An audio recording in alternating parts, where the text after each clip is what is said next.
Las disoluciones y sus propiedades, unidad 3. En esta unidad vamos a ver algunos conceptos básicos con respecto a lo que son las disoluciones. Y vamos a ver también lo que son las propiedades coligativas. Entre las primeras definiciones tenemos lo que es disolución. Disolución se refiere a una mezcla homogénea de dos o más sustancias. Este es un concepto que ya conocemos desde Química 1 y lo importante acá es saber que es una mezcla homogénea, o sea, tiene esa característica principal. Dentro de una disolución podemos distinguir dos componentes principales, digamos, que lo forman, que sería el soluto, que el soluto sería la sustancia que está presente en menor cantidad, y el disolvente sería la sustancia que está en mayor cantidad. Entonces imaginemos un vaso con agua, donde el agua sería el disolvente y le echamos una cucharada de azúcar y el azúcar sería el soluto.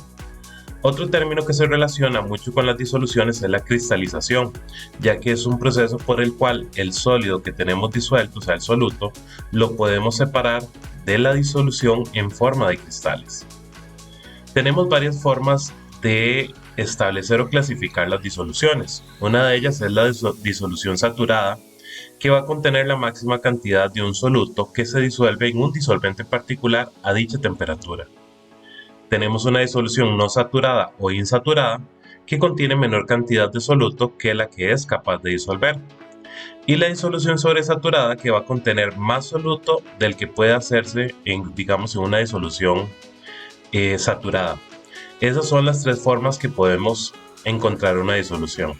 Entonces consideremos un vaso con agua. Le agrego una cucharada de azúcar. Esa es una disolución insaturada, porque esa cantidad de agua que tenemos ahí todavía tiene la capacidad de disolver más azúcar. Le seguimos echando azúcar hasta un punto que ya no se disuelve, que nos empiezan a quedar pedacitos de cristales de azúcar, ya la saturamos.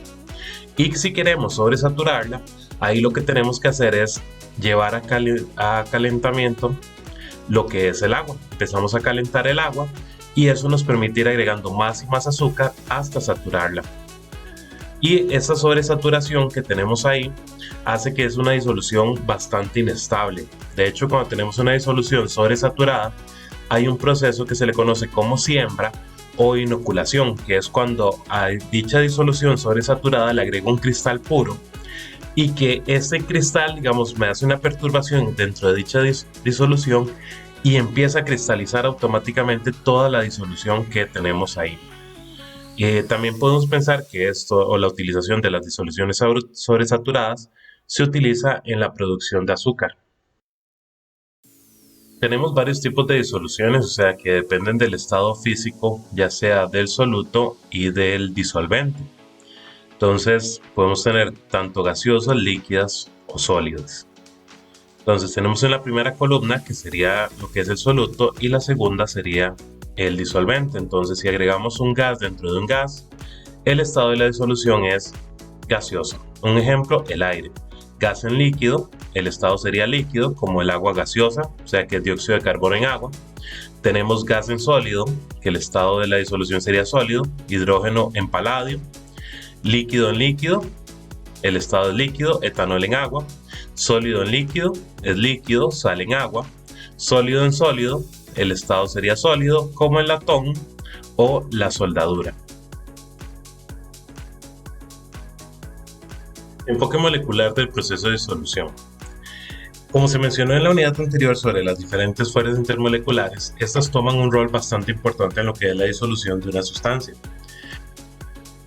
Debido a que cuando una sustancia se disuelve en otra, esas partículas se van a disolver dentro del disolvente, ocupando posiciones donde antes había moléculas del disolvente. Entonces hay toda una interacción ahí importante donde se deben de romper ciertas interacciones entre partículas para que se pueda dar como tal un proceso de disolución.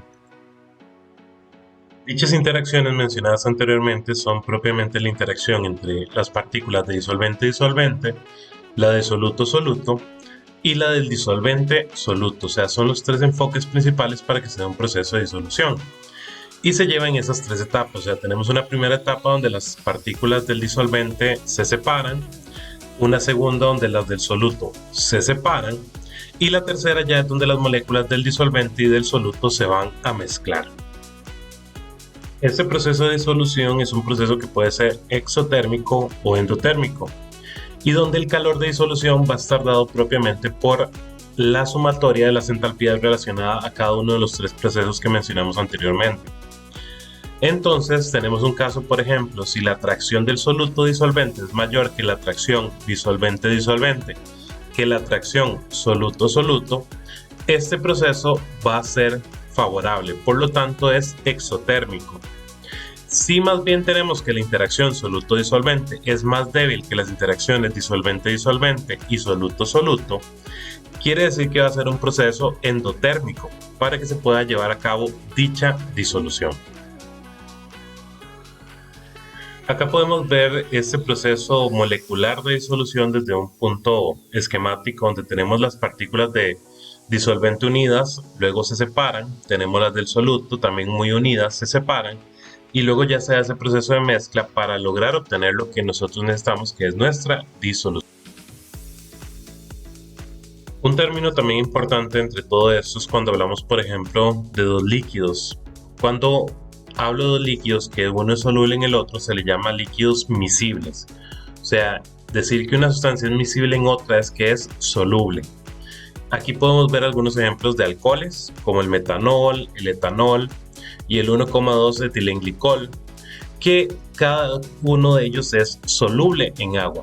Aquí aplica esta frase que conocemos, la que dice que igual disuelve igual. Esto es que una sustancia polar va a disolver una sustancia polar y una sustancia no polar a una no polar. En el caso de los alcoholes que tenemos acá, vean que todos tienen OH. Cada uno de ellos tres tiene ese OH. Y si vemos la molécula de agua, que también tiene su oxígeno de hidrógenos, permite que se generen puentes de hidrógenos entre ellas, lo que hace que esos alcoholes sean miscibles en el agua. La solvatación es el proceso mediante el cual un ion o molécula se rodea por moléculas de disolvente distribuidas de una forma específica.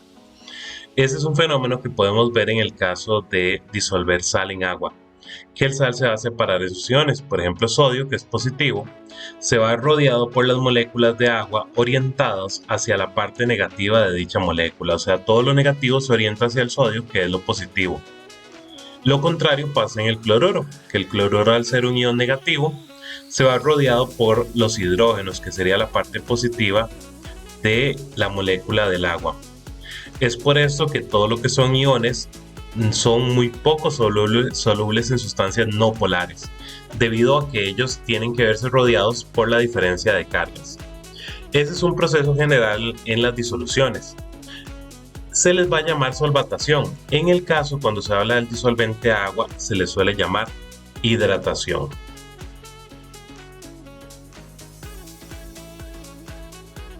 Unidades de concentración o formas en las que podemos representar la concentración de una sustancia. Tenemos el caso del porcentaje en masa, que este porcentaje en masa se refiere a la masa de soluto entre la masa de disolución por 100.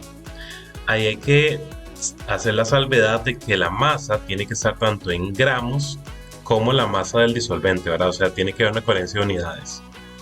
En cuanto a nomenclatura, solemos usar para soluto, nada más ponemos sol. En el caso de disolución ponemos DSLN.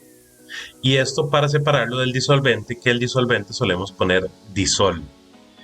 Esto ya que la masa de disolución se representa como la masa de soluto más la masa de disolvente. Entonces hay que tenerlo presente a la hora de ver las diferentes ecuaciones de expresar la concentración. Entonces la de porcentaje era masa de soluto entre masa de disolución por 100. Tenemos la fracción molar, que sería los moles de soluto entre los moles totales, que los moles totales serían los moles de disolución. Luego tenemos lo que es la molaridad, que se representa con una M mayúscula. La molaridad se refiere a los moles de soluto entre los litros de disolución. Y la molalidad, con M minúscula, es moles de soluto entre kilogramos de disolvente. Efecto de la temperatura en la solubilidad. La temperatura es una de las variables muy importantes en la solubilidad, ya que tenemos sustancias que se ven afectadas mucho por ella, como puede aumentar más la solubilidad, también la puede disminuir. O sea, esa es la diferencia entre sustancias. Tenemos como el nitrato de potasio, que es una que al aumentar la temperatura, su solubilidad aumenta mucho. Y tenemos otras donde esa variación es menor, inclusive algunos disminuye. Solubilidad de los sólidos y la temperatura. En el caso de los sólidos, su solubilidad aumenta al aumentar la temperatura, o sea, tenemos un incremento proporcional. A mayor temperatura, mayor solubilidad de la sustancia. Esta es una forma general en la mayoría de sólidos. No podemos decir que es una verdad absoluta porque hay sólidos que más bien tienen variaciones contrarias, pero en su mayoría cumplen con ese efecto. Entonces vean que ahí es importante tener en cuenta eso, que la solubilidad de algunos aumenta muy rápida, en cambio en otros es más lento. Y también este efecto de la diferencia en solubilidad nos permite hacer lo que es la cristalización fraccionada, que es donde yo separo de una mezcla las sustancias de sus componentes puros basado propiamente en lo que es la solubilidad de dichas sustancias. En este gráfico podemos ver la variación de la solubilidad del nitrato de potasio con la temperatura y el caso del cloruro de sodio. Vemos que para el nitrato de potasio desde 0,80 su solubilidad tiene un cambio muy grande. En cambio para la sal, vean que ese cambio es más pequeño, lo que mencionamos antes, que no en todos los sólidos el efecto es el mismo. En el caso de los gases, la solubilidad tiende a disminuir con el aumento de la temperatura, o sea, es inversamente proporcional. Quiere decir que los gases son más solubles a menores temperaturas. Es por esto que las bebidas carbonatadas, o sea, que tienen dióxido de carbono en disolución, se recomienda tenerlas frías, porque de esa forma el dióxido de carbono permanece dentro de la disolución. Y eso es un factor importante para no solamente el producto, sino sus características organolépticas, ¿verdad? Entonces, entre más frío, más soluble el gas que calentarlo. Pensemos en una gaseosa. Una gaseosa sabe diferente si está fría a si está caliente. Efecto de la presión en la solubilidad de los gases. Esa es otra de las variables importantes que tiene la solubilidad de un gas con respecto a la presión. Y para eso utilizamos la ley de Henry. La ley de Henry lo que nos establece es que la concentración de un gas dentro de una disolución es igual a una constante, que va a tener unidades de mol por litro por atmósfera, por la presión a la que se encuentra dicha disolución. Entonces, este es un factor que tomamos en cuenta, por ejemplo, en la preparación de bebidas. ¿Cuál es la presión que se necesita mantener para que la solubilidad sea mayor dentro de la disolución? En esta imagen lo que podemos ver es cómo la solubilidad de un gas aumenta al aumentar la presión. Entonces, cuando tenemos un recipiente y le aumentamos la presión interna, hacemos que la solubilidad del gas dentro de la disolución sea mayor. Propiedades coligativas. Estas propiedades son aquellas que dependen únicamente del número de partículas del soluto en la disolución, no de la naturaleza, o sea, solamente depende de la cantidad de soluto que haya para que se vean afectadas esas propiedades. Entre las propiedades que conocemos como propiedades coligativas, las que tenemos son la disminución de la presión de vapor, la elevación del punto de ebullición, la disminución del punto de congelación y la presión osmótica. Vamos a ver cómo se puede calcular cada una de ellas. Disminución de la presión de vapor. Si tenemos un soluto que no es volátil, o sea que no tiene una presión de vapor que se pueda medir, la presión de vapor de sus disoluciones siempre será menor que la del disolvente puro. Entonces tenemos ahí una relación entre la presión de vapor de la disolución y la presión de vapor del disolvente puro. Va a depender de la concentración del soluto en la disolución. Para obtener lo que sería la relación de la presión de vapor, utilizamos lo que es la ley de Raoult, donde tenemos que la presión de vapor de la disolución es igual a la fracción molar del disolvente por la presión de vapor del disolvente puro. De esta forma podemos obtener cuál va a ser la presión de vapor de nuestra disolución. Y si nos piden calcular la diferencia, o sea, cuánto disminuye, simplemente hacemos un delta P. La presión de vapor del disolvente puro menos la presión de vapor de la disolución. Si tenemos una disolución donde ambos componentes son volátiles, la presión de vapor de dicha disolución va a estar dada por la suma de las presiones parciales, o sea, considerando lo que es la ley de Dalton. La destilación fraccionada es un procedimiento de separación donde los componentes de un líquido, o sea, de una disolución, lo vamos a hacer basado en sus diferentes puntos de ebullición. Entonces es análogo a la cristalización fraccionada. Acá podemos ver un equipo básico de laboratorio de destilación fraccionada donde tenemos un recipiente donde colocamos la disolución, empieza a hervir y tenemos la columna de fraccionamiento, o sea que nos ayuda a esa separación que hacemos.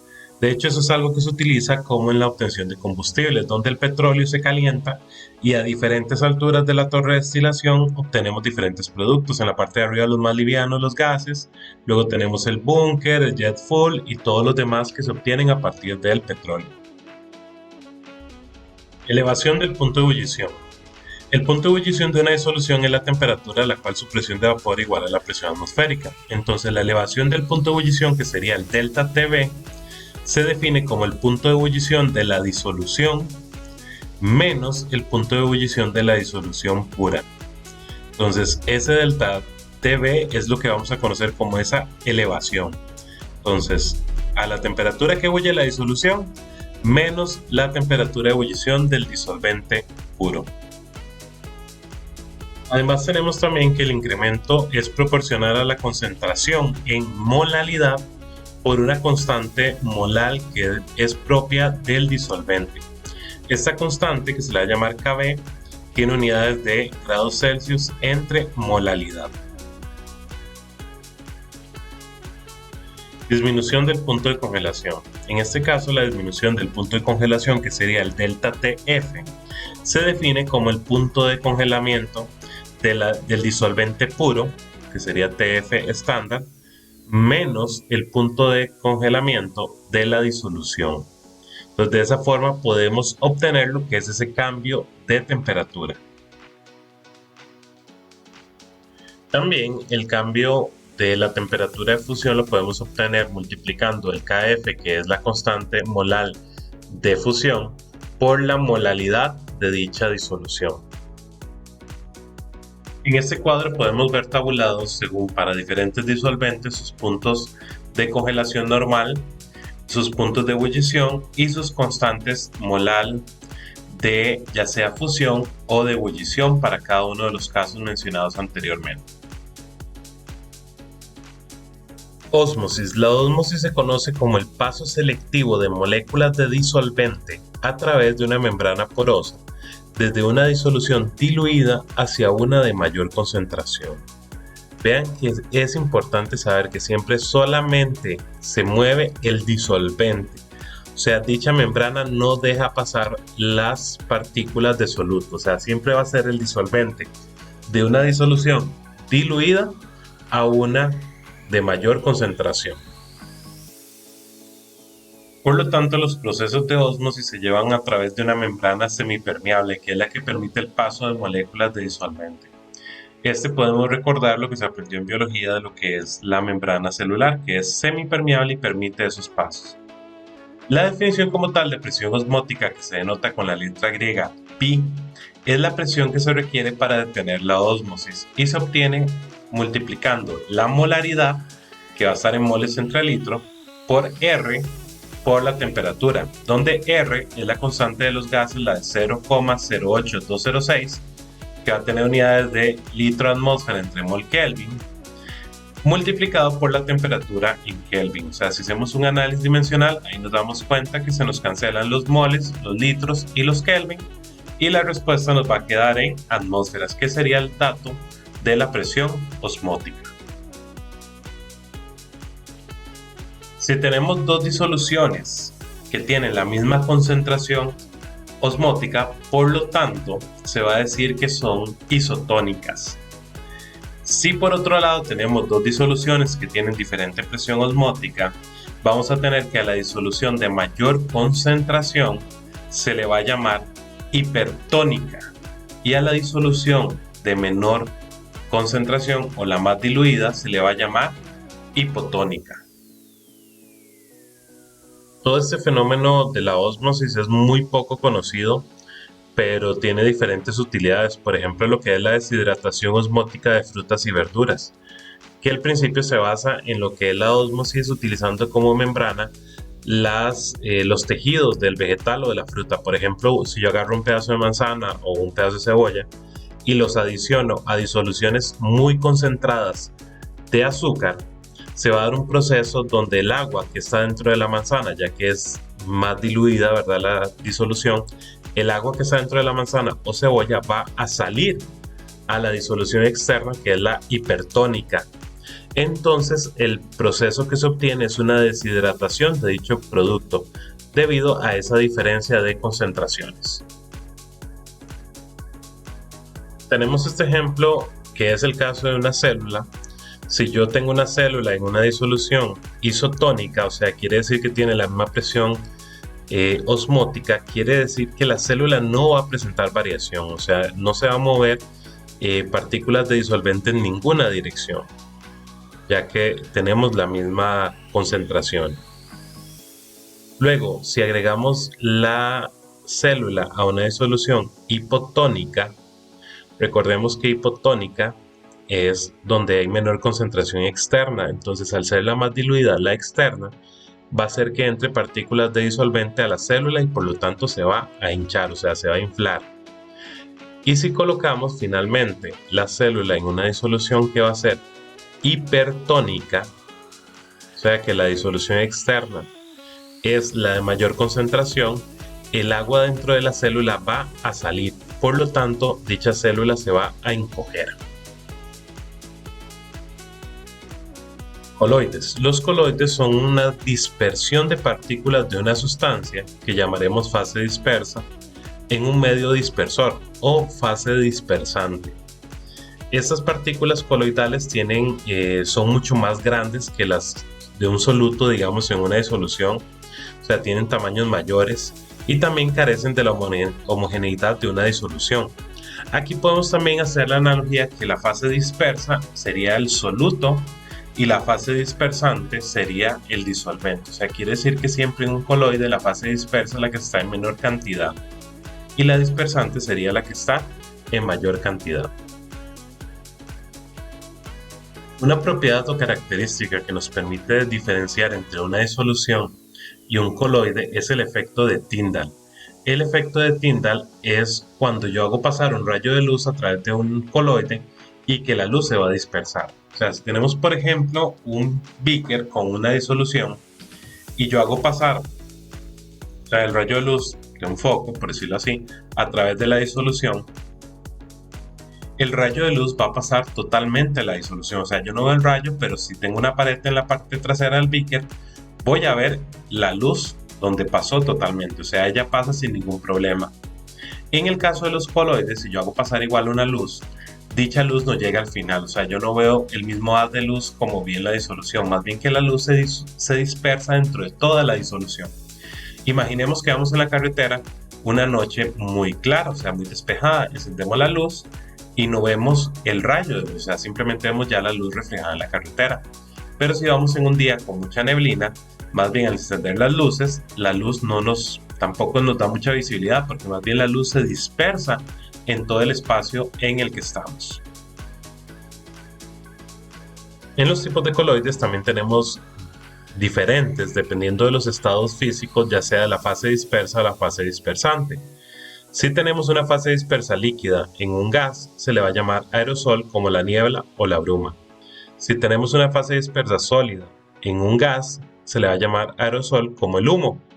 Si tenemos un gas en un líquido, como la espuma, la crema batida, líquido en líquido es una emulsión como la mayonesa, sólido en líquido se le llama sol, como la leche magnesia, gas en sólido, como la espuma, plástico de espuma, líquido en sólido se le llama gel, como la gelatina y la mantequilla, sólido en sólido, que se le llama sal sólida, como las aleaciones de acero o el ópalo.